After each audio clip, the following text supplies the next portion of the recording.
Hi everyone, स्वागत है आप सभी का आज के सेशन में। हेलो एवरीबॉडी, हाय कुणाल, हाय गुड आफ्टरनून। अभी कोई लाइव में और कनेक्टेड है? एक बार मुझे हाय हेलो लिख के बताओ और एक बार मुझे कंफर्म करिए कि आप लोगों को मेरी आवाज बिल्कुल क्लियर आ रही है। Am I visible, am I audible और नॉट?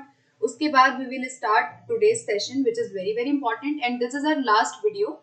ये हमारी आज की लास्ट क्लास होगी सीबीटी मोड की। आज के बाद हम लोग सीबीटी मोड के क्वेश्चंस नहीं करेंगे because this is our last class. सारे questions I have already covered. तो अब हम इस सेशन को आज हम 35 क्वेश्चन कवर करेंगे। उसके बाद we will cover some other important aspects. अगर आप सीटेट की तैयारी कर रहे हो या कोई भी ऐसा एग्जाम आप दे रहे हो जैसे कि पोइट्री सेक्शन और अनसीन पैसेज को हम कवर करेंगे। एक बार हाय हेलो लिख के बताओ। Okay, so am I visible? ठीक है। Hello Farah, hello, hi Zahid Ali, hello hello Aman, hi Sneha, hi T Chakravarti, hi hi Shanti, hi hi Peace, hi Kunal. चलो, आवाज आ रही है ना क्लियर? एक मिनट रुकना, मैं थोड़ा वीडियो का लिंक शेयर कर दूं, उसके बाद हम आज की क्लास को शुरू करेंगे। ठीक है, तो ये लास्ट क्लास होगी। उसके बाद हम जो अदर चीजें हैं, अनसीन पैसेज हैं, जो अनसीन पोइट्री सेक्शन है जो आप बहुत दिन से कह रहे हो, उसको हम कवर करेंगे। ओके, एक मिनट रुकना, मैं थोड़ा लिंक दे दूं। आप लोग भी सेशन को शेयर कर दो ताकि सभी लोग ज्वाइन करें क्लास को। सेशन को शेयर करिए अपने दोस्तों में जिनको भी जरूरत है इंग्लिश पेडागोजी वीडियोस की, जो सीटेट की तैयारी अभी कर रहे हैं, लगे हुए हैं जो लोग, उनको जरूर शेयर करना। ठीक है। हेलो राकेश, हाय, स्वागत है। 150 क्वेश्चन लगाए हैं मैम सीटेट का, या 1 वीक पहले? देखो, साथ के साथ करो तो ज्यादा बेटर है। ठीक है। हेलो संबित, हाय मैम, आप कहाँ से हो? मैं दिल्ली से हूँ। देखो, साथ के साथ प्रैक्टिस करते रहो, ज्यादा बेटर रहेगा। ठीक है। Hi Gaurav, hi good afternoon. शुरू करें क्लास? बताओ, शुरू करें। 35 क्वेश्चन को we will discuss today and हम लोग अच्छे से इसको कवर करेंगे। उसके बाद मैं ये लास्ट क्लास है हमारी, ठीक है, सीबीटी वाली। उसके बाद मैं कुछ अनसीन पोइट्री पैसेज जो भी आप कह रहे हो उसकी मैं क्लास लूंगी। ओके, एंड ज्यादातर हम लोग ग्रामर की चीजें करेंगे फॉर केवीएस पर्पस, क्योंकि अब केवीएस भी आ चुका है तो हम थोड़ा ग्रामर की चीजें भी करेंगे। ठीक है, चलिए स्टार्ट करते हैं अपने फर्स्ट क्वेश्चन से। Which one of the following is not the objective of teaching English at primary level? फटाफट से आंसर करते जाइए। कौन सा ऑब्जेक्टिव नहीं है प्राइमरी लेवल पे? ठीक है,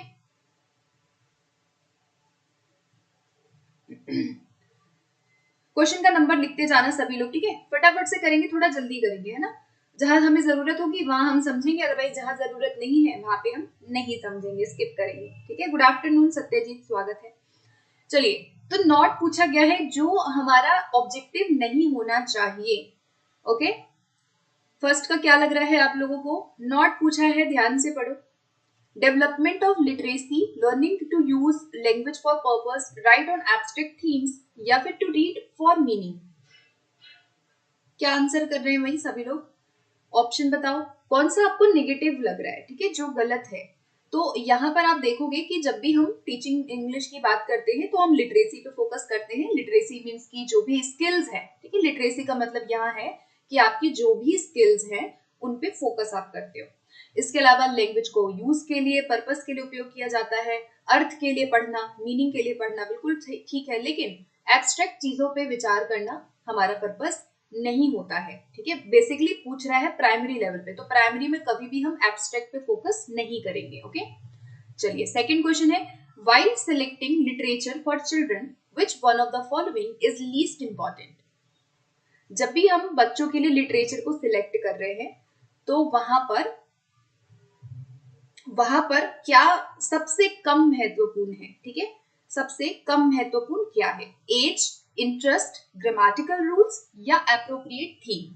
तो यहाँ पे पूछा गया है सिलेक्शन। ठीक है, अब एक वर्ड आया है ना यहाँ पे, सिलेक्शन। तो आपको ये याद रखना है कि जो सिलेक्शन होता है वो हमारी क्या होती है? लैंग्वेज की एक प्रिंसिपल होती है। ठीक है, लैंग्वेज का जो प्रिंसिपल है वो है प्रिंसिपल ऑफ सिलेक्शन, जहां पे आप लैंग्वेज के आइटम को क्या करते हो? सिलेक्ट करते हो बेस्ड ऑन सम एस्पेक्ट। तो यहाँ पर हम किस चीज का ध्यान रखेंगे? एज का, इंटरेस्ट, बच्चों की रुचि का, और थीम का ध्यान रखेंगे कि किस थीम पे आप लिटरेचर को सिलेक्ट कर रहे हैं, साहित्य को सिलेक्ट कर रहे हैं पढ़ाने के लिए। लेकिन हम कभी भी ग्रामर के रूल को बहुत ज्यादा महत्व नहीं देंगे। सो ऑप्शन नंबर क्या बना इसका, सी करेक्ट होगा। आगे बढ़ते हैं थर्ड क्वेश्चन पे। थर्ड है children's listening, speaking, reading and writing skills are developed. फटाफट बताओ कैसे डेवलप होती है। चलिए बहुत बढ़िया, सभी का आंसर सही आ रहा है इस क्वेश्चन के लिए। थर्ड क्वेश्चन का आंसर करो।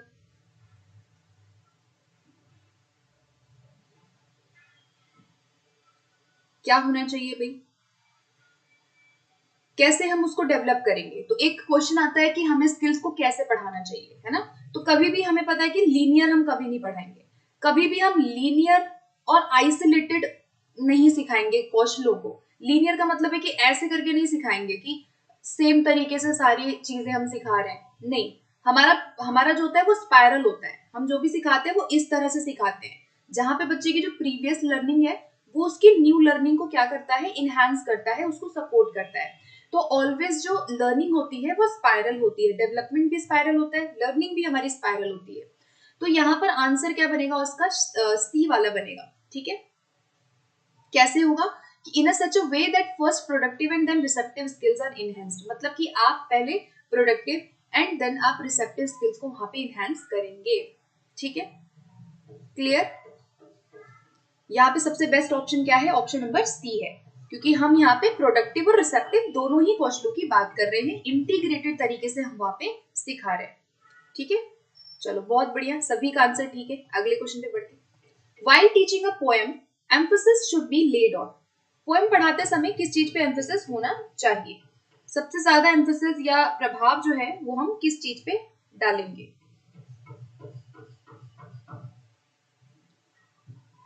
आंसर करो। The meaning of the words, memorising the poem, grammatical structures in the poem, या फिर taking personal responses of learners to the poem. क्या होना चाहिए इस क्वेश्चन के लिए। तो देखो पोएम पढ़ा रहे हैं तो पहली बात एक क्वेश्चन और आता है कि पोएम पढ़ाने का मेन एम क्या होता है। तो याद रखना कि जब भी हम पोएम पढ़ाते हैं तो एप्रिसिएशन के लिए, ठीक है, एप्रिसिएशन के लिए पढ़ाना या फिर फन के लिए पढ़ाना या फिर एंजॉयमेंट के लिए पढ़ाना पोएम का एम होता है। और यहाँ पे आंसर क्या होगा, इसका डी होगा, taking personal responses of the learners. बच्चों के पर्सनल रिस्पॉन्सेज को महत्व देना सबसे इंपॉर्टेंट है। ठीक है, चलो आगे बढ़ते हैं। A teacher uses real objects to teach children new words because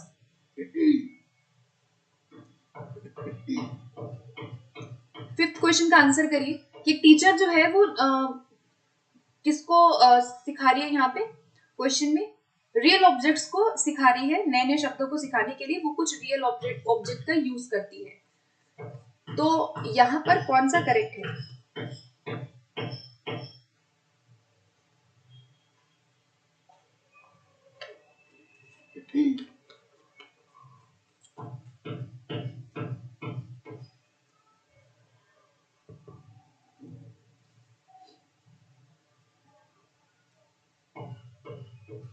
देखिए रियल ऑब्जेक्ट को सिखा रही है तो यहाँ पे क्या होगा, ऑप्शन सी होगा। बिल्कुल ठीक है सभी का।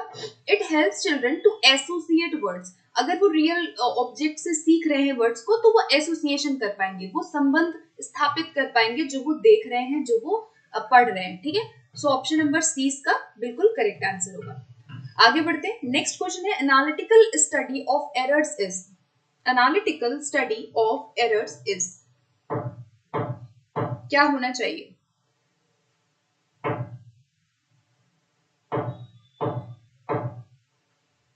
आंसर करो। मैम अब घर से क्लास, हाँ घर से ही लेती हूँ। अभी आप लोगों को पीछे नॉइज आ रहा होगा, उसको इग्नोर करना आप सभी लोग, ठीक है। तो घर में हूँ तभी इतनी प्रॉब्लम होती है क्लासेस लेने में, कभी शोर होता है, कभी कुछ होता है, कभी कुछ होता है। बट क्या करें, अब आदत हो गई है। चलो आंसर करो, 6 का क्या होगा, बी आंसर आ रहा है इसका। Analytical study of errors, error analysis होगा, कंट्रास्टिव एनालिसिस होगा, सेंटेंस एनालिसिस है या वर्ड एनालिसिस है। सो इसका करेक्ट आंसर क्या होना चाहिए, इसको डिस्कस करते हैं। सिंपल सा पूछा है। एनालिटिकल का मतलब क्या है? जब आप किसी प्रॉब्लम को छोटे छोटे पार्ट्स में डिवाइड करके देखते हो, है ना। जैसे किसी बच्चे की एक प्रॉब्लम थी, कोई उसकी जो एरर है, आप उसको अलग अलग करके एनालिसिस करते हो, ठीक है, पार्ट्स में तोड़ के आप उसको देखते हो। तो इसको हम एरर एनालिसिस ही कहेंगे। मतलब बहुत ही ऐसा क्वेश्चन है कि सिंपल सा क्वेश्चन था, लेकिन ऑप्शंस आपके ऐसे से दे रखे हैं। तो यहाँ सेंटेंस एनालिसिस नहीं हो रहा, वर्ड को भी नहीं कर रहे हैं, क्योंकि वर्ड की बात ही नहीं हुई है, ना ही सेंटेंस की बात हुई है। यहाँ पे सिंपली कहा गया है कि एनालिटिकल स्टडी एरर की क्या होती है, उसको हम एरर एनालिसिस कहते हैं, ठीक है। सिंपल सा आंसर इसका क्या था? ऑप्शन नंबर ए था। आगे बढ़ते हैं 7 क्वेश्चन की तरफ। For teaching children of class first, we should more frequently use. हमें क्या यूज करना चाहिए सबसे ज्यादा अगर हम फर्स्ट क्लास के लर्नर को पढ़ा रहे हैं तो, ठीक है। तो सबसे ज्यादा मोस्ट इंपॉर्टेंट एस्पेक्ट क्या है? Grammar games. तो फर्स्ट क्लास के बच्चों को आपको ध्यान में रखना है। Brainstorming for vocabulary building, rhymes and songs, या फिर for the approach to teach them how to write different genres. तो बच्चों को ये टीच करना कैसे लिखेंगे, तो लिख तो सकते नहीं है, वही फर्स्ट क्लास के हैं। ग्रामर गेम भी जरूरी नहीं है। सबसे जरूरी क्या है, उनको राइम आप सिखाओगे। सबसे पहले आपको पता है कि छोटे बच्चों को ज्यादा से ज्यादा हम ओरल से ही उनको ज्यादा से ज्यादा क्या करवाते हैं, उनको हम एक्सपीरियंस देते हैं, ठीक है। तो इस क्वेश्चन के लिए करेक्ट आंसर क्या बना? ऑप्शन सी बना। बिल्कुल ठीक है सभी का। आगे बढ़ते हैं क्वेश्चन 8 पे। The material used by the language teacher to make his teaching or learning process effective is called. उसे क्या कहेंगे? लर्निंग मटेरियल कहेंगे, टीचिंग मटेरियल कहेंगे, टीचिंग लर्निंग मटेरियल कहेंगे, या रेफरेंस मटेरियल उसको हम कहेंगे। तो ऐसा मटेरियल जो कि किसी टीचर के द्वारा यूज किया जाता है टू मेक हिज और हर टीचिंग लर्निंग मोर इफेक्टिव, तो उसे हम क्या कहेंगे? इसको हम एक नाम से और जानते हैं। पहला इसका आंसर क्या बनेगा? टीचिंग लर्निंग मटेरियल, TLM कहा जाता है। और इसे हम क्या कहते हैं? एक और इसका नाम है जिसको कहते हैं इंस्ट्रक्शनल मटेरियल्स। तो अगर आपसे इंस्ट्रक्शनल मटेरियल पूछेगा या अगर आपसे TLM पूछेगा, तो आपका आंसर क्या होगा? सेम होगा, ठीक है। सो ऑप्शन क्या बना इसका? सिंपल सी बनेगा। आगे बढ़ते हैं 9 क्वेश्चन पे। 9, your teacher should use a language game in the class while teaching English because एक टीचर को लैंग्वेज गेम को यूज करना चाहिए। क्यों करना चाहिए? उसका सबसे वैलिड यहाँ पे रीजन आपको बताना है। फटाफट आंसर करिए, इसका क्या बनेगा क्वेश्चन नंबर 9 के लिए। क्वेश्चन नंबर 9 के लिए आंसर करिए सभी। लैंग्वेज गेम्स क्या होते हैं? जो हम यूज करते हैं ग्रामर के आइटम को सिखाने के लिए या किसी भी चीज को सिखाने के लिए, ठीक है। कुछ गेम्स का यूज टीचर करता है, कुछ स्ट्रक्चर्स को सिखाने के लिए। तो सबसे वैलिड यहाँ पे रीजन क्या है कि it adds variations to a lesson and provide plausible incentive to use the target language. It provides a stimulus to complete the syllabus. तो syllabus complete करना एक बहुत अच्छा कारण तो नहीं होगा। It will provide a greater opportunity to the interested student than the shy ones. तो यहाँ पे ये भी नहीं होगा। या फिर ये होगा कि टीचर जो है वो उनके ग्रामेटिकल और जो प्रोनाउंसिएशन एरर है उनको सही करेगा, तो ये भी नहीं होगा। सबसे अच्छा इसका एक हमारा रीजन है गेम्स को यूज करने का कि वहां पे बच्चे टारगेट लैंग्वेज में ज्यादा से ज्यादा वेरिएशन में सीख पाते हैं, ठीक है। क्लियर सबको ये वाला क्वेश्चन? सभी लोग सी आंसर इसका अभी तक कर रहे हैं। सी वाला गलत है। पता है क्यों गलत है सी वाला? क्योंकि वहां पे लिखा है ना, लास्ट में आप पढ़ोगे सी वाले में कि it will provide greater opportunity, यहाँ तक तो ठीक है। उसके बाद बोल रहा है to the interested student then the shy ones, यानी कि जो बच्चे शाय हैं आपकी क्लास में उनके अलावा इंटरेस्टेड बच्चों को ये अपॉर्चुनिटी देगा। तो ये तो बहुत गलत बात है ना। केवल वहां पे इंटरेस्टेड बच्चों की बात हो रही है, हम इंटरेस्टेड के अलावा सभी बच्चों को केटर करेंगे, इसीलिए option number C will be wrong, ठीक है। समझ आया क्वेश्चन सी क्यों नहीं होगा? क्योंकि वहां शाय वंस की जगह इंटरेस्टेड बच्चों की बात हो रही है। तो यहाँ ए होगा कि इट एड वेरिएशन। जब आप गेम को यूज करवाते हो तो आपकी टीचिंग में वेरिएशन आता है, बच्चे टारगेट लैंग्वेज में ज्यादा से ज्यादा सीख पाते हैं। क्लियर? सो इसका ऑप्शन क्या बना? ए करेक्ट बना। नेक्स्ट क्वेश्चन पे बढ़ते हैं। What is inclusion in language education? Language education में इंक्लूसिव का क्या मतलब है? इंक्लूजन का, ठीक। फटाफट पढ़ो, क्या लग रहा है इसका। चलो, इंक्लूजन क्या होता है? इंक्लूजन मतलब आपको समावेशी पता ही होगा, ठीक है। लैंग्वेज में इंक्लूजन का मतलब आपको बताना है, तो सबसे जो बेस्ट लग रहा है वो आप देख लो। It includes practical strategies adopted by the teacher to suit. तो प्रैक्टिकल स्ट्रैटेजीज होना इंक्लूजन होता है। It includes all aspects of schooling, infrastructure, financial resources और कंस्ट्रक्टिंग स्कूल कम्युनिटीज। या फिर it refers to incorporating new technology methods. या फिर it involves transformed view of language teaching incorporating social and interactive perspective. Answer करो फटाफट, क्या लग रहा है आपको क्वेश्चन नंबर 10 के लिए। ओके, तो डी आंसर आया है क्वेश्चन 10 का। बी आंसर कर रहे हैं, डी होगा या बी होगा, क्या लग रहा है? इंक्लूजन क्लासरूम, हम लैंग्वेज टीचिंग की बात कर रहे हैं, जब हम पढ़ा रहे होते हैं वहां पे इंक्लूजन का क्या मतलब होगा? वहां पे इंक्लूजन का मतलब यही होगा कि आप जब अगर उनको टीच कर रहे हो, वहां आप फोकस करते हो social and interactive perspective. Social मतलब जहां बच्चा यूज कर पाए, इंटरैक्टिव का मतलब जहां वो कम्युनिकेट कर पाए। तो सबसे बेस्ट है जहां पे बच्चा यूज और इंटरैक्शन से सीखे। ठीक, तो आंसर क्या बना इसका? सी बना। चलिए आगे बढ़ते हैं। Reflection in language teacher education means. Reflection क्या होता है? अगर हम बात करें in the terms of language education, then reflection आपको बताना है। रिफ्लेक्शन क्या है? हाँ, उस क्वेश्चन का काफी वेरिएशन में आंसर आप लोग कर रहे हो, डी होगा उसका, ठीक है, क्योंकि इंक्लूजन मतलब वही है कि आप सारे एस्पेक्ट्स को मिला के पढ़ाते हो, है ना। आप सारे कौशलों को एक साथ पढ़ाते हो, हर तरीके से आप सिखाते हो, लिंग्विस्टिक से भी सिखाओगे, आप सोशल से भी सिखाओगे, वो चीज इंक्लूजन है, ठीक है। 11 का करो आंसर। रिफ्लेक्शन क्या है? रिफ्लेक्ट करना किसी चीज पे, तो कॉन्शियस एक्सपीरियंशली इन्फॉर्म्ड थॉट होता है reflection. Includes aspect of evaluation and problem solving. Includes aspect of general cognitive abilities, rote learning. तो रोट लर्निंग और ये तो होगा नहीं, रोट लर्निंग आ गया, गलत हो गया। डिसीजन मेकिंग होगा, क्या लग रहा है इसमें? सबसे बेस्ट क्या लग रहा है? बहुत बढ़िया, वेरी गुड, सभी का आंसर ठीक आ रहा है अभी तक। बी होगा, ठीक है, क्योंकि रिफ्लेक्शन का मतलब ही वही है जहां पे बच्चा प्रॉब्लम सॉल्विंग करेगा, अपनी इंसाइट लगाएगा और समझेगा, ठीक है। तो यहाँ पे option B will be right. चलो आगे बढ़ते हैं, 12 क्वेश्चन देखेंगे।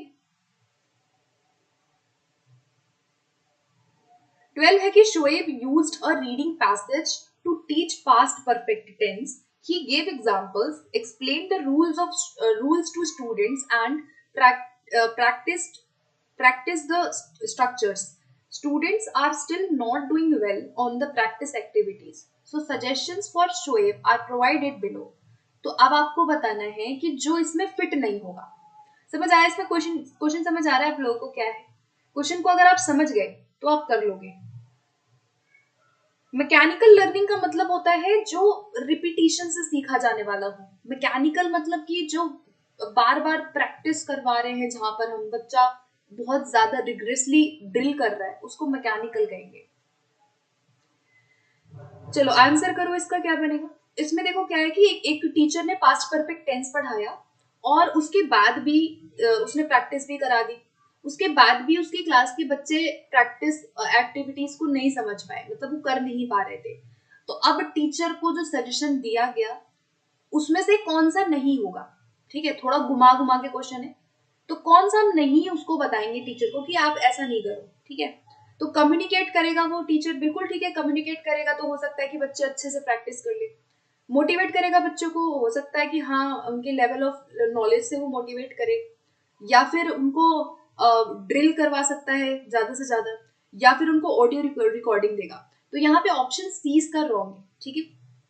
सी वाला जरूरी नहीं है कि लिसनिंग का काम यहाँ पे नहीं है, यहाँ पे उनको प्रैक्टिस करवाने के मौके वो भरपूर देगा ताकि बच्चे उसको अच्छे से क्या कर सके, उस टेंस को वो सीख सके। तो जब भी हम ग्रामर पढ़ाते हैं तो हम वहां पे कॉरल ड्रिल करते हैं। कॉरल का मतलब होता है जो ग्रुप में ड्रिल हो, ग्रुप में बच्चे ड्रिल करते हैं जहाँ पे, ठीक है, तो वो चीज है। तो यहाँ पे लिसनिंग का कोई काम नहीं है, तो इसलिए इसका क्या होगा, सी वाला रॉन्ग होगा। चलो आगे बढ़ते हैं। Which of the following statements regarding text-based grammar lessons is incorrect? Text-based grammar के बारे में कौन सा incorrect है? टेक्स्ट बेस्ड का मतलब समझ आ रहा है आपको? टेक्स्ट बेस्ड का मतलब होता है कि जो अ, लिखित पे आधारित हो, ठीक है। उसका सी होगा, ठीक है। आप लोग डी कर रहे हो, 1 मिनट रुको, दोबारा से चलते हैं। एम्प्लॉय, देखो यहाँ पे है कि उसने बच्चों को रूल वगैरह एक्सप्लेन किया और उसको स्ट्रक्चर प्रैक्टिस कराया। स्ट्रक्चर्स की प्रैक्टिस जब टीचर कराता है, स्ट्रक्चर्स का मतलब हो सकता है subject plus verb plus object की प्रैक्टिस आप करवा रहे हो, ठीक है। 1 मिनट। तो देखो, जब भी वहां पे वो स्ट्रक्चर्स अगर सिखा रहा है, ठीक है, subject plus verb plus object सिखा रहा है, तो लिखा है कि students are still not doing well on practice, वो फिर भी बहुत अच्छे से नहीं कर पा रहे हैं। तो अब आप बताओ, यहाँ पे ऑडियो रिकॉर्डिंग का कोई काम है क्या? उसको बार बार बच्चे रिपीटेडली अगर सुन रहे हैं किसी टेंस को, तो फिर भी वो प्रैक्टिस का उनका क्या काम है? वहां पे लिसनिंग का तो काम ही नहीं है ना। तो इसीलिए यहाँ पे डी होना चाहिए। डी तो होगा, डी बिल्कुल करेक्ट है, क्योंकि आप उसको ड्रिल ज्यादा से ज्यादा कराओगे, कोरल में कराओगे, यानी ग्रुप में उसको ड्रिल आप दोगे, ग्रुप में बच्चे एक साथ ही उसको ड्रिल करेंगे, ठीक है। तो यहाँ पे सी वाला जो है वो इस जो क्वेश्चन है उसके अकॉर्डिंग रॉन्ग होगा, ठीक है। चलो आगे बढ़ते। हाँ भाई, इसका बताना है कि टेक्स्ट बेस्ड ग्रामर लेसन के बारे में गलत क्या है। अब टेक्स्ट बेस्ड क्या होता है? जो बुक्स पे आधारित जो ग्रामर है, जो हम लिखित रूप में पढ़ा रहे हैं। तो text based grammar lesson help करता है, help you focus on the all uses of grammar point. ठीक है भाई, ये तो सही है कि भाई जो टेक्स्ट बेस्ड ग्रामर है वो हमें फोकस करने में हेल्प करता है। Text based grammar follow guided discovery approach. ये भी ठीक है कि भाई जहां पे बच्चे गाइडेड तरीके से डिस्कवरी करते हैं, ये भी पॉजिटिव है। While planning text-based grammar lessons, teachers should create text of their own too. क्या ये ठीक है कि जब भी आप ग्रामर बेस्ड कुछ भी पढ़ाने जा रहे हो, तो आप अपने तरीके से भी कुछ वर्कशीट्स वगैरह बना सकते हो ग्रामर की, है ना।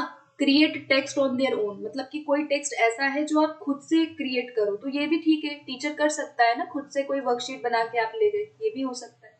तो बच्चा क्या यहाँ डी वाला रॉन्ग होगा कि भाई these lessons involve explicit grammar. Explicit grammar को ये इन्वॉल्व नहीं करते हैं। एक्सप्लिसिट का मतलब क्या होता है? जो उदाहरण के आधार पर हो, ठीक है। एक्सप्लिसिट का मतलब है जो यूज में हो ज्यादातर। तो इसकी कमी क्या है कि जो टेक्स्ट बेस्ड ग्रामर होता है वो एक्सप्लिसिट नहीं होता, ठीक है। एक्सप्लिसिट मतलब जहां पे वो यूज ज्यादा कर रहा है, तो यहाँ पे यूज नहीं हो पाता है ज्यादा से ज्यादा, ठीक है। तो इसका सी होगा करेक्ट वन। आगे बढ़ते हैं नेक्स्ट पे। Which of the following is not a concept from language education?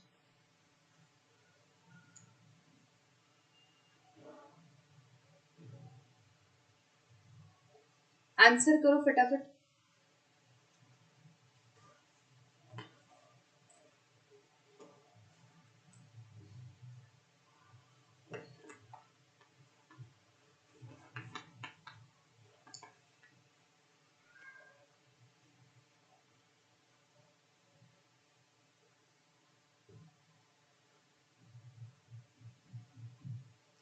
इसमें बोला गया है कि लैंग्वेज एजुकेशन का कंसेप्ट क्या नहीं है। क्रिटिकल पीरियड हाइपोथेसिस बिल्कुल है, स्टीफन क्रेशन का आपको पता होगा। या फिर क्रिटिकल पीरियड क्या होता है? जहां पे बच्चा किसी भी लैंग्वेज को बेस्ट तरीके से सीखता है। कॉम्प्रिहेंसिबल इनपुट क्रेशन का है, ठीक है, क्रेशन कहते हैं। पॉजिटिव रीइंफोर्समेंट भी हम देते हैं, लेकिन ब्रेन लीजन एंड कंट्रोल नहीं होगा, ठीक है, ये थोड़ा नेगेटिव है, तो इसका सी होगा 14 क्वेश्चन के लिए करेक्ट। आगे बढ़ते हैं। नेशनल एजुकेशन पॉलिसी 2020 रिकॉग्नाइजेस, क्या रिकॉग्नाइज करता है एनईपी 2020? फटाफट आंसर करिए इसका। ठीक है, लास्ट वाले क्वेश्चन का सभी का आंसर क्या है? सी आया है, ठीक है। ब्रेन लीजन होता है स्नेहा, ये थोड़ा सा नेगेटिव टर्म है। ब्रेन का मतलब है आप जहां उसके ब्रेन या न्यूरोलॉजिकल उसको कंट्रोल कर रहे हो, ठीक है। बेसिकली आई थिंक मुझे एग्जैक्टली नहीं पता, बट ब्रेन लीजन कहीं ना कहीं डिफेक्ट से रिलेटेड होता है, ठीक है। ब्रेन में जो कोई प्रॉब्लम है उससे रिलेटेड होता है, ठीक है। आई एम नॉट श्योर, बहुत ज्यादा मुझे इसके बारे में नहीं पता है, ओके। बट ये जो है ये हमारे लैंग्वेज टीचिंग वगैरह से रिलेटेड नहीं है, ठीक है। तो हमें वो ऑप्शन सिलेक्ट करना था जो अलग है, ओके, इसका बताओ भाई, एनईपी क्या कहता है? बिल्कुल ठीक आ रहा है आंसर। मल्टीलिंगुअलिज्म के बारे में एनईपी कहता है, मदर टंग के बारे में भी कहते हैं, और इसने कहा कि जो मल्टीलिंगुअलिज्म है, बहुभाषिकता है, वो बहुत ज्यादा असेंशियल है लैंग्वेज लर्निंग के लिए। इसके अलावा एनईपी कहता है कि जो मदर टंग है वो बच्चे को हम अप टू 5th क्लास तक उसमें टीच करेंगे। तो अप टू 5th क्लास तक कहा गया है मदर टंग में पढ़ाने के लिए, ठीक है। तो ये आपको याद रखना है। ऑप्शन इसका ए हो गया करेक्ट। चलो नेक्स्ट है, finally, moreover, in addition to and besides are the examples of. ये किसके एग्जांपल्स हैं? कोर्सन डिवाइसेस है, कोर्सन है, वोकैबुलरी है, या ग्रामर एरियाज है? तो कौन सा इसमें आपको करेक्ट लग रहा है?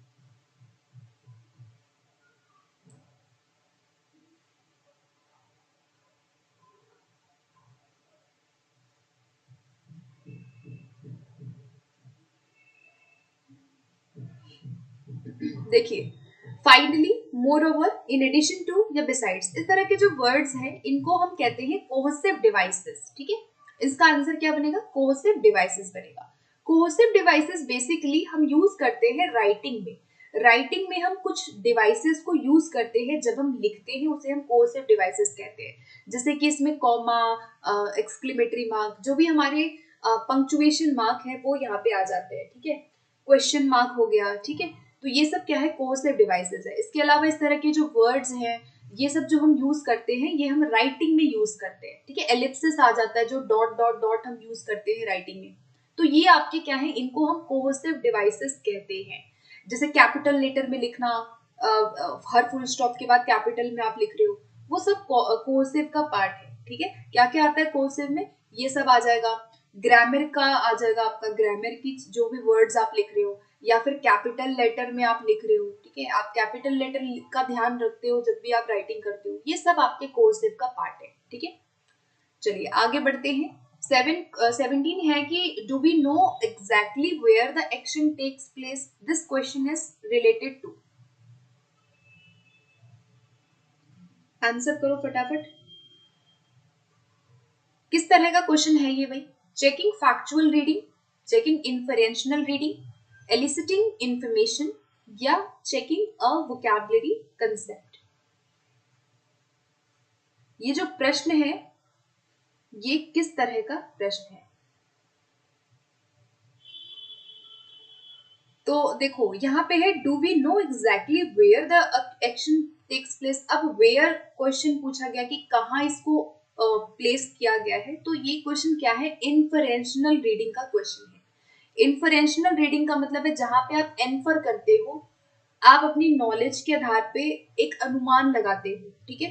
तो एनफर बेसिकली आपके रीडिंग में ज्यादा ज्यादा आता है। जब हम रीडिंग करते हैं तो हम एनफर करते हैं, वहां पे हम एक आइडिया लगाते हैं, हम एक अनुमान लगाते हैं। तो यहाँ पे एक आइडिया लगाने के लिए कहा गया है कि where the action takes place, ठीक है। तो ये क्या है? इन्फरेंशनल क्वेश्चन है। वोकैबुलरी पढ़ाने के लिए नहीं हम ये प्रश्न पूछ रहे हैं, कोई इंफॉर्मेशन निकालने के लिए भी हम नहीं पूछ रहे हैं, ठीक है। एलिसिटिंग इंफॉर्मेशन का मतलब है कि कोई इंफॉर्मेशन को निकालना, और फैक्चुअल रीडिंग को भी हम चेक नहीं कर रहे हैं। थोड़ा सा ये क्वेश्चन क्या है? आउट ऑफ बॉक्स क्वेश्चन है, ठीक है। तो इन्फर हो जाएगा। चलिए आगे बढ़ते हैं, 18 क्वेश्चन का आंसर करेंगे।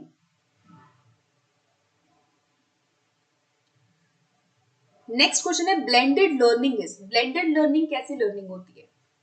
ये क्वेश्चन बार बार आया हुआ है, ठीक है। आपके पेपर में बार बार ये क्वेश्चन आया हुआ है, फटाफट आंसर करो। ब्लेंडेड लर्निंग ऐसे आ जाएगा आपका, पूछ लेगा। तो एक चीज याद रखना, ये ऐसा क्वेश्चन हमने पहले भी किया है। तो जहां पे आपका ऑनलाइन एजुकेशन आ जाता है, या फिर ऑनलाइन टूल आ जाता है, ऑनलाइन टूल्स का यूज अगर कहीं हो रहा है, तो वो आपका क्या है? ब्लेंडेड लर्निंग का पार्ट है, ठीक है। तो इस क्वेश्चन के लिए करेक्ट आंसर क्या बनेगा?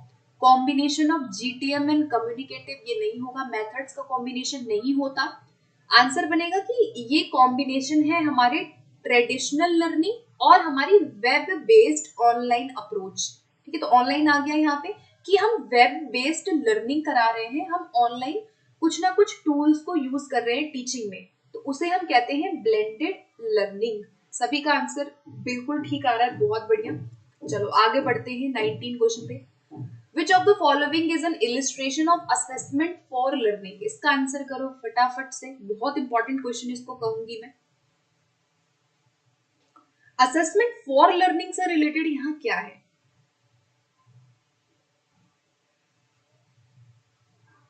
चार ऑप्शन दिए हुए हैं, annual examination, mid term test, portfolio या वीकली असाइनमेंट।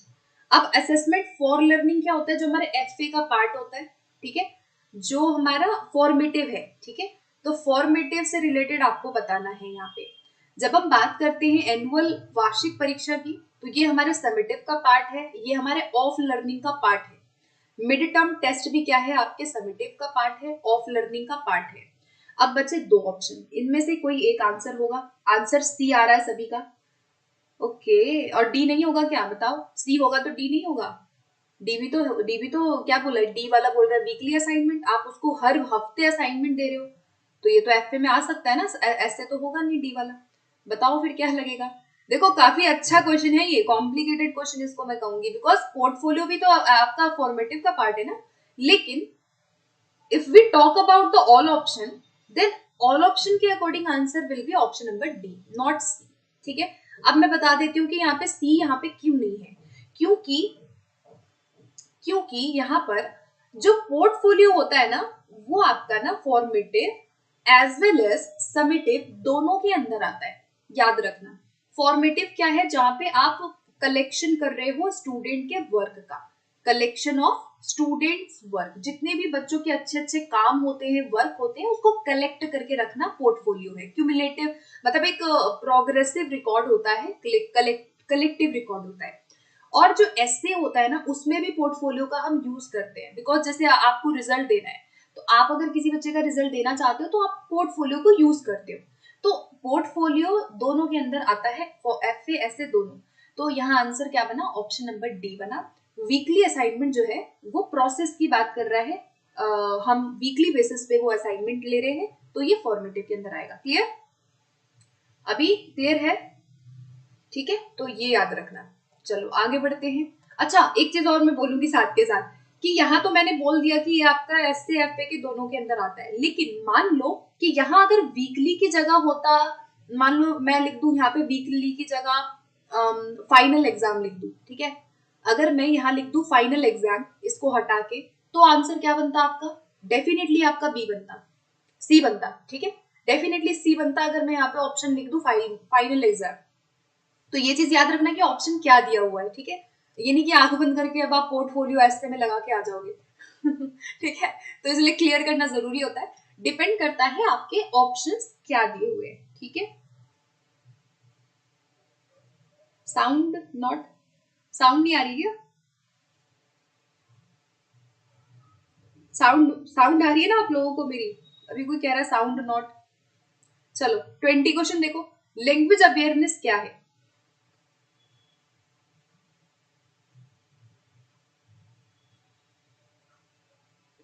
साउंड कंफर्म करो एक बार भाई। कोई कह रहा है साउंड नॉट, बेटिंग बेटिंग राजा कह रहे हैं साउंड ऑफ, साउंड नॉट।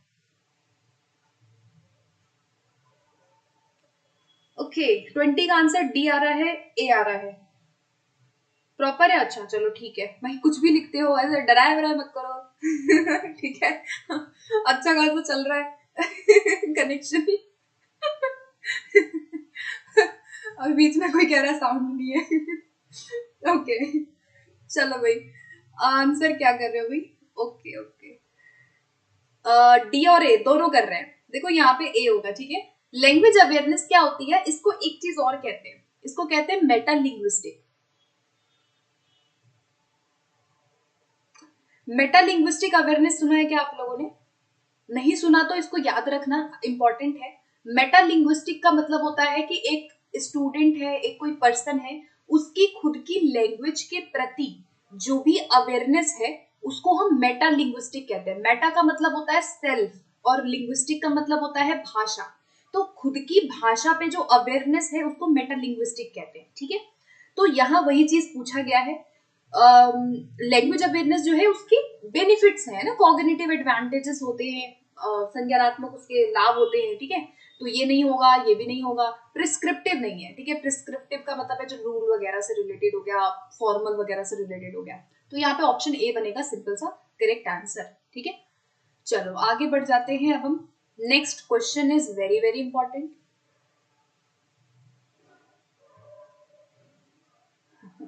चलो नेक्स्ट क्वेश्चन का आंसर करो।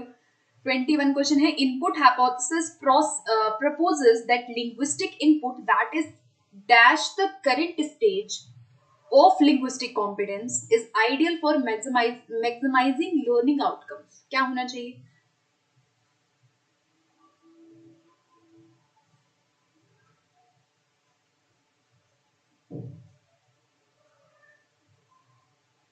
इनपुट हाइपोथेसिस कंसेप्ट याद रखना, क्रैशन ने दिया है इसको, नाम पूछता है कि किसने दिया, तो स्टीफन क्रैशन ने दिया इनपुट हाइपोथेसिस। और इसमें मुद्दे की बात क्या है, इनपुट हाइपोथेसिस में हमने बहुत बार इसको पहले भी डिस्कस किया है। ये पिक्चर याद रखना ऐसे करके कि जैसे वाइगोत्स्की है वैसे ही है इसका भी, कि भाई ये लर्नर की करंट नॉलेज है, ठीक है, ये करंट नॉलेज होती है। इस करंट नॉलेज से हम ऑलवेज एक स्टेप बियॉन्ड इसको हम क्या देते हैं, इनपुट देते हैं। क्या देते हैं इनको, इसको इनपुट देते हैं। इसको हम स्कैफोल्डिंग भी कह सकते हैं और इसको हम हेल्प भी कह सकते हैं। तो वो जो हेल्प हम देते हैं वो एक स्टेप ज्यादा बियॉन्ड देते हैं या आ जाएगा अबव, ठीक है, अबव देते हैं, एक ऊपर उठ के देते हैं, ठीक है। सो आंसर हो गया इसका option number B.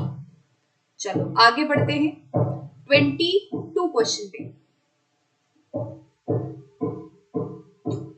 Mother tongue based multilingualism का मतलब क्या होता है? मदर टंग बेस्ड मल्टीलिंगुअलिज्म क्या है, ठीक है। 4 ऑप्शन है, फटाफट देखो। मदर टंग बेस्ड मल्टीलिंगुअलिज्म जहां पे हर लर्नर शुरू करता है मदर टंग में और मूव ऑन करता है इंग्लिश मीडियम स्कूल में। तो ये तो है नहीं, कहीं भी ऐसा नहीं कहा गया, ना एनसीएफ ने बोला ना एनईपी ने बोला। अरे भाई ज्यादा आवाज आ रही है,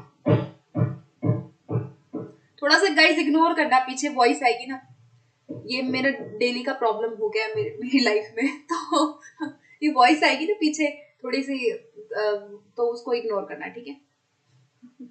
क्या होगा भाई, मदर टंग बेस्ड मल्टीलिंगुअलिज्म जहां पे हर बच्चा अपनी जो लैंग्वेज है, जो स्कूलिंग है, उसको मदर टंग में शुरू करता है या होम लैंग्वेज में शुरू करता है और ऐड करता है मोर लैंग्वेज को, ठीक है। सो जितने लोग इसका सी कर रहे हैं ना, उनका बिल्कुल करेक्ट है, ठीक है, बहुत बढ़िया। चलो आगे बढ़ते हैं। अच्छा हाँ, एडजस्ट कर लेंगे सब, अच्छे हैं, बहुत अच्छे हैं भाई आप लोग। हमेशा एडजस्ट कर लेते हैं सभी। चलो 23 का आंसर करो। ये क्वेश्चन, ऐसा ही क्वेश्चन एक और शिफ्ट में पूछा गया था, ठीक है, ऐसा ही क्वेश्चन एक और शिफ्ट में पूछा गया था। इसको पढ़ना है, ये कन्वर्सेशन को पढ़ना है और आपको बताना है कि इसमें कौन सा रीजन फिट नहीं होगा, ठीक है। जैसे यहाँ पे ए है कि I want all students with letter A to stand here and all students with letter B to stand there, do you understand. अब ये एक टीचर कन्वर्सेशन कर रहा है, टीचर बच्चों को कुछ कह रहा है और टीचर पूछता है कि डू यू अंडरस्टैंड। बच्चे साइलेंस, बच्चे कुछ नहीं बोल रहे। फिर एक स्टूडेंट बहुत धीरे से कहता है यस। फिर यहाँ पे ये जो कन्वर्सेशन हुई, इसका बताना है कि कौन सा फिट नहीं होगा। पहले आप लोग आंसर करो इसका। आई नो कि थोड़ा सा क्वेश्चन हुआ है।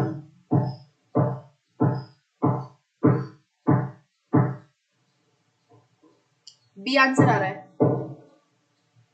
B B B. अच्छा बी होगा या सी होगा?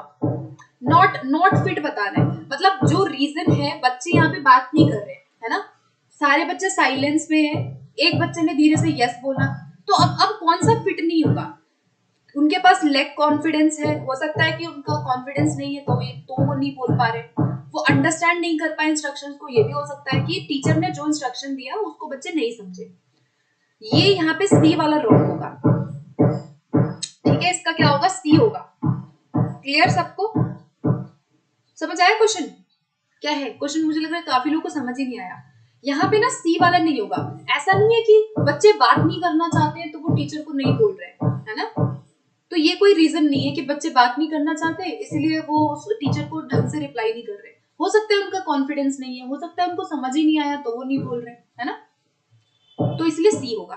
ठीक, चलो आगे बढ़ते हैं नेक्स्ट क्वेश्चन पे। 24 क्वेश्चन का आंसर करेंगे, बहुत इंपॉर्टेंट क्वेश्चन इसको मैं कहूंगी। ठीक है, dash is multiple discursive practices in which multilinguals or bilinguals engage in order to make sense of their bilingual or multilingual words। फटाफट इसको देखो और क्या लग रहा है बताओ।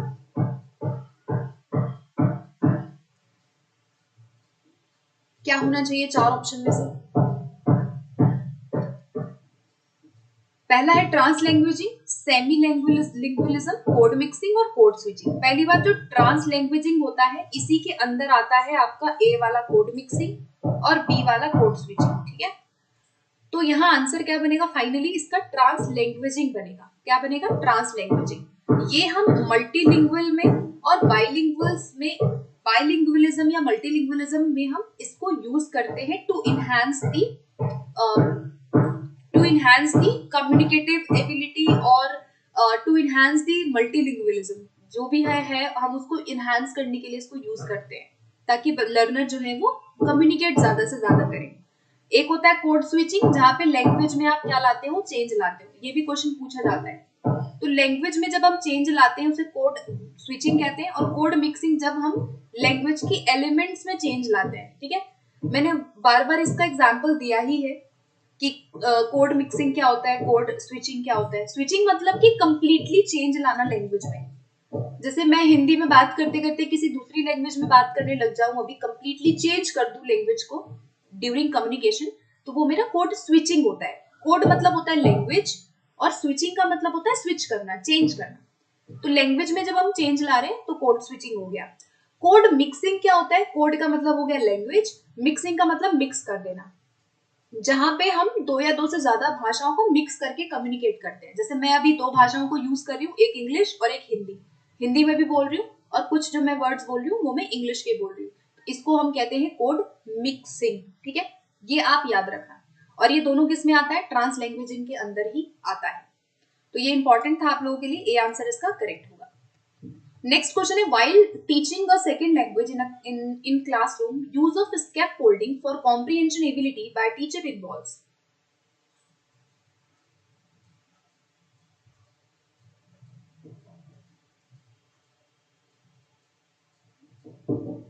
नेक्स्ट का आंसर करो फटाफट। स्कैफोल्डिंग का एग्जांपल क्या होगा अगर हम कॉम्प्रिहेंशन एबिलिटी को चेक करना चाहते हैं। ठीक है, तो gestures and using facial expression, home language summaries होगा, यूज ऑफ पिक्चर डिक्शनरी होगा, या फिर यूज ऑफ सिंबल्स होगा। कॉम्प्रिहेंसिबल एबिलिटी में हम अगर यहाँ पे स्कैफोल्डिंग अगर हम देना चाहते हैं बच्चों को, तो सबसे इंपॉर्टेंट यहाँ पे होगा जेस्चर्स एंड जो फेशियल एक्सप्रेशंस हैं वो, ताकि उनकी जो समझ है, कॉम्प्रिहेंशन का मतलब ही होता है जहाँ पे उनकी समझ की क्षमता हो। ठीक है, तो यहाँ पे जेस्चर करना, जेस्चर मतलब कि आपके हाव भाव क्या है और आपके फेशियल एक्सप्रेशंस क्या है, ये हम इनपुट अगर हम देते हैं वहां पे उनकी कॉम्प्रिहेंसिबल एबिलिटी जो है वहां पे इनहांस होगी। ठीक है, तो इसका जो करेक्ट होगा वो ए आंसर होगा। आगे बढ़ते हैं नेक्स्ट पे। Receptive language skills refers to, receptive language skills क्या है?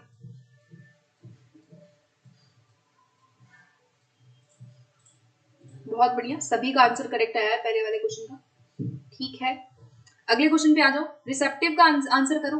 रिसेप्टिव लैंग्वेज स्किल्स क्या है? Ability to understand and comprehend, किसी भी नई भाषा को समझना और उसको कॉम्प्रीहेंड करना, तो ये तो होगा नहीं, स्किल्स पूछ रहा है। ठीक है, ability to understand and express the spoken language, तो ये आपके प्रोडक्टिव का पार्ट है जहाँ पे स्पीकिंग की बात होती है। अब बच गए दो ऑप्शन, तो सेकेंड लैंग्वेज को कॉम्प्रीहेंड करना भी नहीं होगा। आंसर क्या बना? The ability to understand and comprehend spoken languages that one hears on read, यानी कि जो रिसेप्टिव है वो आपकी किसके अंदर आती है? लिसनिंग और रीडिंग के अंदर आती है। लिसनिंग और रीडिंग जो है वो हमारी रिसेप्टिव है। और अगर मैं प्रोडक्टिव की बात करूं तो प्रोडक्टिव स्किल हो गया, या फिर एक्टिव स्किल हो गया, या फिर रीइंफोर्समेंट हो गया।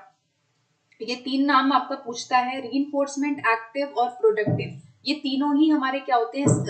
Writing and speaking. ठीक है, तो नाम आप याद रखना कि कौन सी स्किल को क्या कहते हैं। क्लियर? चलो आगे बढ़ जाते हैं अब हम नेक्स्ट क्वेश्चन पे इसी के साथ। Which of the following is the characteristics of extensive reading? Extensive reading की कैरेक्टरिस्टिक क्या है?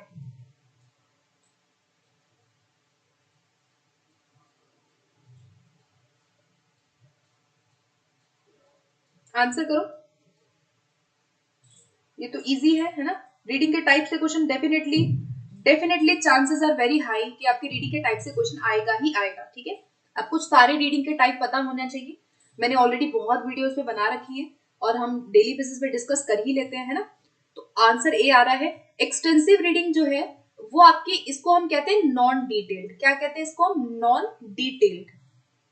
नॉन डिटेल्ड रीडिंग भी होती है ये, नाम याद रखना। और इसको हम क्यों करते हैं? हम प्लेजर के लिए करते हैं। प्लेजर वर्ड आ गया, फन आ जाएगा, एंजॉयमेंट आ जाएगा, एंजॉयमेंट के लिए पढ़ना, या फिर आ जाएगा नॉन डिटेल पढ़ना, या आ जाएगा जनरल अंडरस्टैंडिंग के लिए पढ़ना। जनरल, आपको एक जनरल अंडरस्टैंडिंग चाहिए। एक होता है ना, कभी कभी हम कोई नॉवल ले आते हैं, है ना? क्या क्या ले आते हैं? जैसे आप कोई नॉवल लेके आ गए, आपके पास कोई शॉर्ट स्टोरी की बुक है, ठीक है, जिसको आप ऐसे ही पढ़ना चाहते हो, आपका मन हो रहा है, कोई मैगजीन हम पढ़ने लग जाते हैं, है ना? या कोई भी ऐसी चीज जो आप पढ़ रहे हो, अपनी वोकैबुलरी को इनहांस करने के लिए आप पढ़ना चाहते हो, है ना? जनरल आप एक नॉलेज लेना चाहते हो, वो हमारे एक्सटेंसिव का पार्ट होता है। ठीक है, इसका बिल्कुल भी संबंध ऐसे नहीं है कि एग्जाम के लिए पढ़ रहे हैं। एग्जाम के लिए नहीं होता। टीचर भी एक क्लासरूम में भी एक्सटेंसिव रीडिंग टीचर करवाता है। कब करवाता है? जैसे टीचर कोई शॉर्ट स्टोरी दे रहा है और वहां बच्चे, टीचर कहता है कि आप फन के लिए पढ़ो, या टीचर कहता है कि आप जनरल पढ़ो। तो ये जो एक्सटेंसिव रीडिंग है ये स्कूल में भी टीचर करवा सकता है। ठीक है, इंटेंसिव क्या होता है? जहां पे बच्चा एग्जाम के लिए पढ़ रहा है, बहुत गहराई से पढ़ रहा है, टेस्ट के लिए पढ़ रहा है, एम के लिए पढ़ रहा है, वो आपका डिटेल जो है वो इंटेंसिव होता है। ठीक है, अच्छा यहाँ पे जिस्ट की बात आ गई। जिस्ट, ये जिस्ट के लिए हम क्या पढ़ते हैं? स्कीमिंग पढ़ते हैं। ठीक है, जिस्ट के लिए पढ़ना हो जाएगा स्कीमिंग, ओवरऑल आइडिया के लिए पढ़ना स्कीमिंग। और यहाँ पे आ गया पीस ऑफ इंफॉर्मेशन के लिए पढ़ना। पीस ऑफ इंफॉर्मेशन के लिए हम क्या करते हैं? स्कैन करते हैं, स्कैनिंग करते हैं। ठीक है, तो ये जितनी भी चीजें मैंने हाईलाइट की हैं, you have to remember all these things because these things are very very important for your examination purpose. Definitely question आएगा। ठीक है, सब कुछ क्लियर है? Extensive, intensive, scanning, skimming. Scanning skimming दोनों ही रैपिड है, क्विक है, साइलेंट है। फर्क सिर्फ ये है कि जिस्ट के लिए पढ़ रहे हो तो स्कीमिंग हो जाएगा, और अगर स्पेसिफिक पढ़ रहे हो, आप पर्टिकुलर कोई चीज पढ़ रहे हो फटाफट से, वो स्कैनिंग होता है। ठीक, चलो बहुत बढ़िया। तो यहाँ पे क्वेश्चन होता है कवर, ऑप्शन ए इसका आंसर होगा। नेक्स्ट पे बढ़ जाते हैं अब हम। Next question, which one of the following learning theories believes that language learning can be automatically attained with the help of practice and reinforcement? कौन सी थियरी ये कहती है कि भाई हम प्रैक्टिस से और रीइंफोर्समेंट से ही टीच करेंगे लैंग्वेज को? तो लर्निंग की थ्योरीज, लैंग्वेज एक्विजिशन की थ्योरीज आपको याद रखनी है। ठीक है, तो कॉग्निटिज्म कहते हैं क्या? कॉग्निटिज्म तो नहीं कहेंगे, कॉग्निटिव तो हमारे दिमाग की बात करते हैं। प्रैक्टिस और रीइंफोर्समेंट की बात कौन करता है? बिहेवियरिज्म करते हैं। ठीक है, जहाँ पे मेन जो इनके प्रैक्टिशनर है वो स्किनर हुए। ठीक है, और कंस्ट्रक्टिविज्म आपको पता ही है कि कंस्ट्रक्टिविज्म क्या है? जहाँ पे बच्चे न्यू नॉलेज को निर्माण करता है बेस्ड ऑन प्रीवियस नॉलेज, नया कुछ नॉलेज को क्रिएट करना। इंटरेक्शनिज्म जो है ये आपके किस में आता है? वाइगोत्स्की आते हैं इसमें। ठीक है, वाइगोत्स्की कहते हैं कि भाई इंटरेक्शन वगैरह से सिखाओगे बहुत ज्यादा। कॉग्निटिज्म में पियाजे आ गए। ठीक है, और कॉग्निटिज्म में चॉम्स्की भी आते हैं, इनेटनेस में भी चॉम्स्की आते हैं। ठीक है, तो इसका बी होगा। नेक्स्ट पे बढ़ते हैं अब हम। इनमें से क्या है जो लैंग्वेज डेवलपमेंट को फोस्टर नहीं करेगा? फोस्टर करना मतलब बढ़ाना, किसी चीज को बढ़ावा देना। तो लैंग्वेज लर्निंग को फोस्टर क्या नहीं करेगा वो आपको बताना है, नॉट वाला। फटाफट आंसर करो। तो पहला क्या है कि using language to express fantasy, using language to narrate events, to begin and end a conversation. Narrate करना मतलब क्या होता है? कहना, किसी को कहना या एक्सप्रेस करना कोई चीज। ठीक है, using language to form and maintain social contact, क्या हम सोशल कॉन्टेक्ट को बनाते हैं भाषा का यूज करके? बिल्कुल करते हैं, है ना। लैंग्वेज क्या है? सोशल है। और लैंग्वेज को यूज करना सोशल कैटेगराइजेशन के लिए, तो ये तो हम बिल्कुल भी नहीं करेंगे कि भाषा का उपयोग हो रहा है सामाजिक क्या करने के लिए, कैटेगराइजेशन को क्या कहेंगे? ऐसे ही क्वेश्चन हिंदी में आ जाएगा बिल्कुल ट्रांसलेट करके, है ना, कि समाज को विभाजित या उसको कैटेगरी वाइज करना, तो हम कभी भी कैटेगरी वाइज नहीं करेंगे, है ना। क्लियर है? आंसर क्या कर रहे हो भाई? आंसर तो बड़े अलग अलग आ रहे हैं आप लोगों के। बी आंसर कर रहे हैं। नरेट तो होगा, है ना। डी होगा इसका, ठीक है। डी वाला थोड़ा नेगेटिव है, हम कभी भी विभाजित थोड़ा ना करेंगे कि भाई कास्ट विभाजन हो गया भाषा की वजह से, और सोशल में जो स्टेटस है वो विभाजित हो गया, है ना, ऐसा ऐसा नहीं करेंगे। क्लियर? चलो आगे बढ़ते हैं। Vocabulary acquisition of child between 1.5 and 2.5 year reaches about 250 words and in two word utterance, this is known as two word utterance। का मतलब क्या है? जहां पे वो दो शब्द बोलता है। अटरेंस का मतलब है कि जहां पे वो दो शब्द बोलने लगता है, ठीक है। दो दो शब्दों, छोटे छोटे दो दो शब्द बोलता है। जैसे पानी चाहिए तो कहेगा पानी ला, खाना चाहिए तो कहेगा भूख लगी है, ऐसे करके। या मतलब समझ गया ना कैसे वो बोलता है? छोटे छोटे दो दो वर्ड बोलेगा, है ना। तो पूरे पूरे सेंटेंस नहीं बोलता है, शॉर्ट शॉर्ट बोलता है। और अभी अभी उसने सेंटेंस बोलना शुरू किया है, ठीक है। सेंटेंसेस को शुरू करता है यहाँ पे वो दो दो शब्दों से बोलना। इसको हम क्या कहते हैं? टेलीग्राफिक स्पीच कहते हैं। क्या कहते हैं इसको? Telegraphic speech. टेलीग्राफिक स्पीच में ही सबसे पहले बच्चा सेंटेंसेस में बोलना शुरू करता है, ठीक। दो शब्दों से स्टार्ट करता है, फिर वो धीरे धीरे बड़े बड़े वाक्यों को बोलता है। तो answer will be option number A for this question, ठीक। चलो आगे बढ़ जाते हैं अब हम। नेक्स्ट क्वेश्चन थोड़ा सा लॉन्ग है, एक मिनट रुकना। हाँ भाई, इसमें पहले आप मैचिंग करिए, क्या आपको लग रहा है, ठीक है। अभी मैं ऑप्शन नहीं दे रही, ऑप्शन नहीं दे रही मैं इसका भी।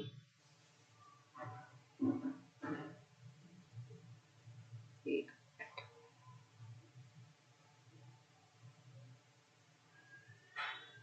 आई होप आप लोगों को विजिबल हो रहा हो ये। चलो इंपॉर्टेंट है ये क्वेश्चन, ठीक है। इसको मैं ऐसे ही समझा देती हूँ किसका क्या होगा, ठीक है। इसमें आई थिंक ऑप्शन देने की जरूरत नहीं है ना। देखो ये आपका लिंग्विस्टिक्स का पार्ट है, ठीक है। लिंग्विस्टिक्स का पार्ट है। आंसर करो, ये आंसर आने आने भी लग गया, क्या बात है। फोनोलॉजी, फोनोलॉजी किससे रिलेटेड है? साउंड, ठीक। सिमेंटिक किससे रिलेटेड है? शब्द के मीनिंग से, अर्थ से संबंधित होता है सिमेंटिक, जहां पे वर्ड के मीनिंग के आधार पर हम शब्दों को अलग अलग करते हैं। सिंटेक्स क्या है आपके? सेंटेंस से related, syntax sentence. Morphology word, word के फॉर्मेशन की जब हम स्टडी करते हैं उसको हम मोर्फोलॉजी कहते हैं।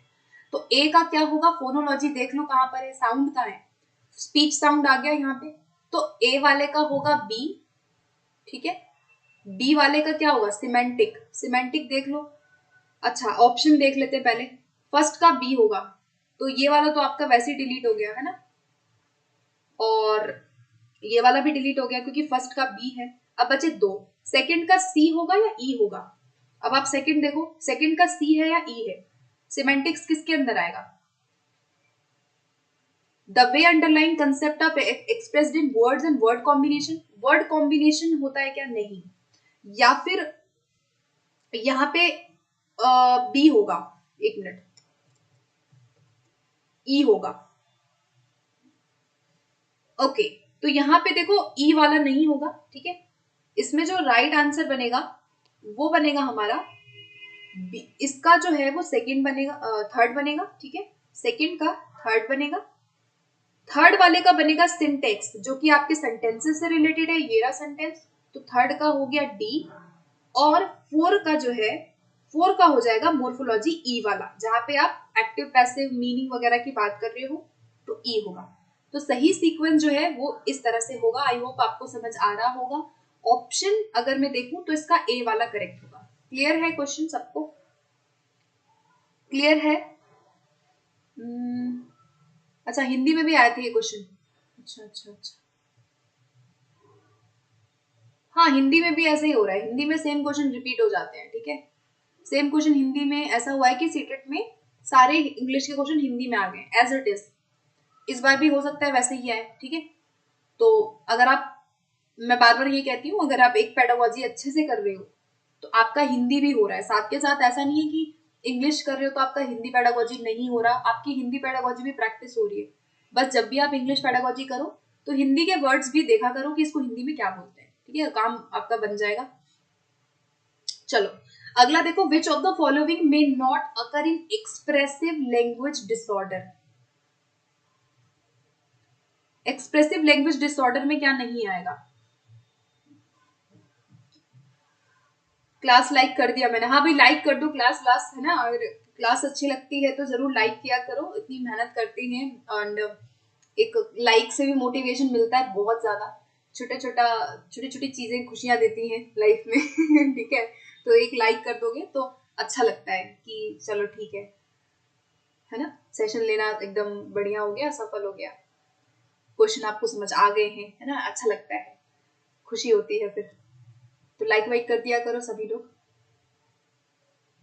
मैम मॉक टेस्ट कैसे अटेंड करना है? मॉक टेस्ट के लिए एप्लीकेशन डाउनलोड करना, आपको डिस्क्रिप्शन बॉक्स में ना एप्लीकेशन का लिंक मिल जाएगा, वहां से आप चेकआउट कर सकते हो, ठीक। चलो हाँ भाई, तो इसका नॉट पूछा है तो प्लेस वैल्यू नहीं होगा, है ना, डिसऑर्डर के अंदर प्लेस वैल्यू नहीं हो गया यहाँ पे। ये हमारे लैंग्वेज से रिलेटेड नहीं है, ये मैथमेटिकल है, तो इसका ए हो गया, ठीक, क्लियर। चलो आगे बढ़ते हैं, इसका तो सिंपल था। नेक्स्ट क्वेश्चन देखो, दो क्वेश्चन और रह गए, 35 क्वेश्चन थे, फिर we will end this session, okay. हाँ भाई, कौन सी थ्योरी है ये बताना है यहाँ पे, इसको पढ़ो फटाफट, 33 का आंसर करो।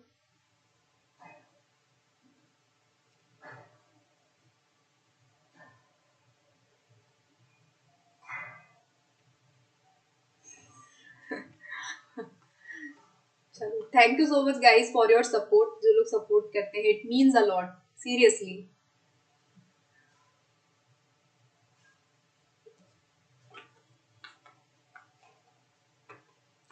कौन सी थ्योरी है, थ्योरी पूछ रहा है, ठीक है, ऐसी क्वेश्चन आ जाएगा आपका, तो आपको ना बेसिक पता होना चाहिए हर थ्योरी का, ठीक है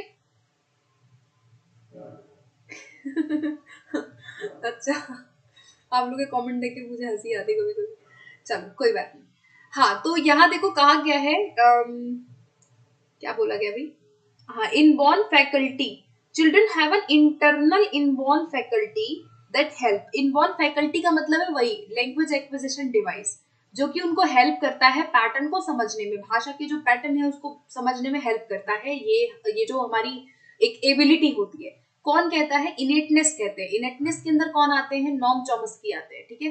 तो इनेटनेस थ्योरी जो है वो चॉम्स्की की है, ठीक, जो कि लैंग्वेज एक्विजिशन डिवाइस की बात करते हैं। यूनिवर्सल ग्रामर पूछेगा, ठीक है, यूनिवर्सल ग्रामर का कंसेप्ट किसने दिया? तो आपको याद रखना है चॉम्स्की ने।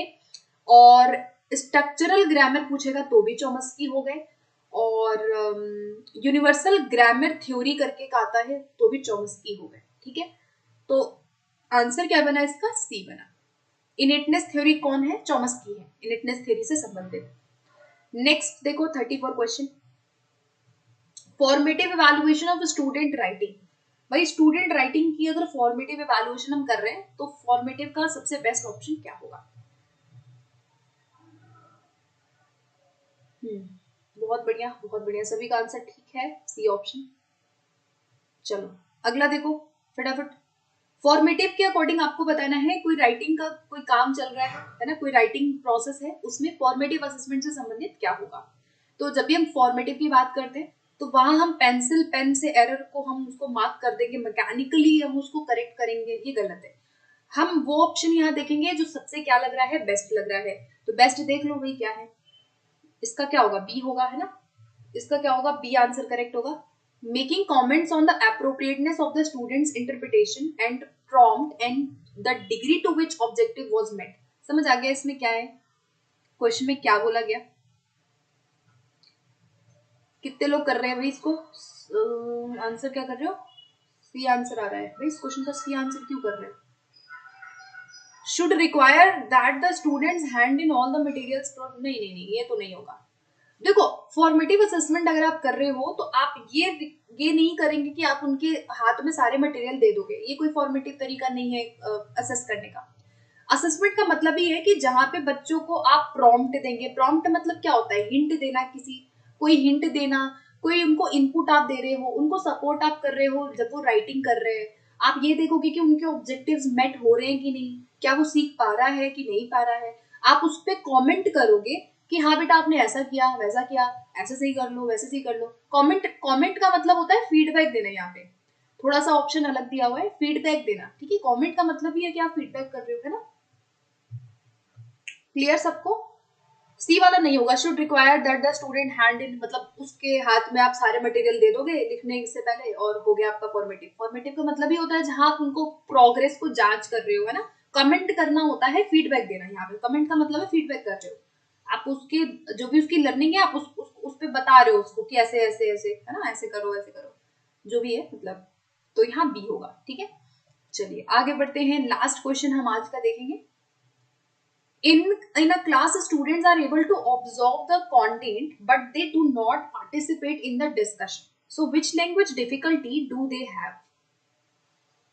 ऑब्जर्व सब कुछ कर पा रहे हैं, ठीक है, समझ रहे हैं बच्चे, ऑब्जर्व कर रहे हैं, लेकिन वो डिस्कशन में पार्टिसिपेट नहीं कर रहे हैं।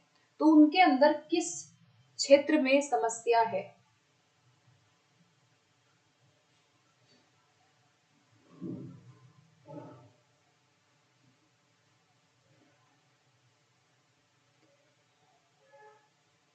मैथ्स पेडागोजी करा दूंगी, ओके ठीक है।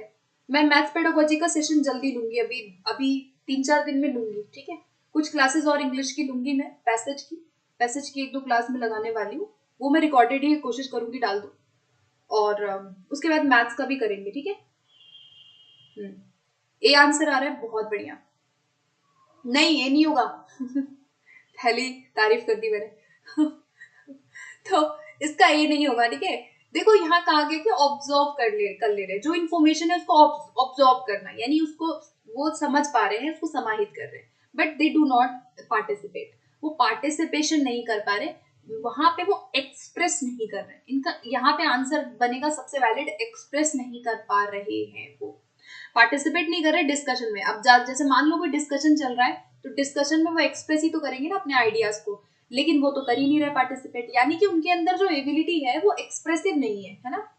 कम्युनिकेशन नहीं हुआ। कम्युनिकेशन तो बहुत तरीके के कम्युनिकेशन हो सकते हैं, रिटन भी हो सकता है, ओरल भी हो सकता है कम्युनिकेशन, है ना? तो कम्युनिकेशन में तो बहुत सारी चीजें आ जाती हैं। यहाँ पे स्पेसिफिकली पूछा गया है कि उसको उनको जो है किस चीज में उनको अब वो है, क्या कह रहे हैं, इसमें डिफिकल्टी है। ठीक है, तो एक्सप्रेसिव होगा। समझ आ गया कि समझ सब ले रहे हैं बच्चे, लेकिन पार्टिसिपेट नहीं कर रहे, डिस्कशन में नहीं बोल रहे हैं वो, यानी एक्सप्रेस कर नहीं कर पा रहे। ठीक, क्लियर? अभी कोई डाउट है तो फटाफट पूछो, फिर मैं सेशन को एंड करूंगी। तो अभी होता है सेशन समाप्त। आई होप कि आपको आज का सेशन बहुत अच्छा लगा होगा, मैं ऐसा मान के चल रही हूँ। तो सेशन को लाइक भी कर देना जाने से पहले जिन्होंने नहीं किया है। ठीक है, और टेलीग्राम ग्रुप से जुड़ जाओ सभी लोग। ठीक है, आगे भी बहुत सारी क्लासेस आने वाली है, तो टेलीग्राम ग्रुप से जुड़ना ना भूले। आपको लिंक मिल जाएगा कमेंट में। ठीक है, इसके अलावा कोई और डाउट आपको तो आप पूछो, फिर मैं एंड करूंगी सेशन को। बहुत बढ़िया, 35 मार्क्स, बहुत बढ़िया स्नेहा, बहुत बढ़िया। नेक्स्ट क्लास कब है? 9 बजे। आज नेक्स्ट क्लास होगी 9 PM। 9 PM जिसको ग्रामर की क्लास लेनी है, नरेशन की, विच इज वेरी वेरी इंपॉर्टेंट, तो नरेशन की क्लास आप ले सकते हो ग्रामर की। इनडायरेक्ट डायरेक्ट स्पीच को डिस्कस करेंगे, तो जो लोग ग्रामर की तैयारी कर रहे हैं, कोई भी और भी ग्रामर तो आप पढ़ ही रहे होंगे सभी लोग, है ना? तो ज्वाइन करना 9 बजे वाला। जिनको जो लोग इच्छुक है वो कर सकते हैं। ठीक है, जिनको अपनी ग्रामर स्ट्रॉन्ग करनी है तो जरूर ज्वाइन करना। ठीक है मैम, पेड बैच के बारे में किस एग्जाम के लिए पूछ रहे हैं आप? पेड बैच जो है अभी सीटेट का भी है, सीटेट का ज्वाइन करना है तो आप कर सकते हो। कंप्लीट आपको इंग्लिश का मिलेगा, ओनली इंग्लिश है अभी एप्लीकेशन पे। एंड इसके अलावा अगर आप रीड का कह रहे हो 3rd ग्रेड का, तो उसका भी है। ठीक है, उसका भी पेड है, तो आप एप्लीकेशन ज्वाइन करके ना मुझसे कांटेक्ट कर लेना, मैं आपको बता दूंगी जिस जो भी आपको डाउट है। ठीक, चलिए तो बाय बाय करते हैं सभी को, गुड इवनिंग, मिलते हैं फिर नेक्स्ट सेशन में।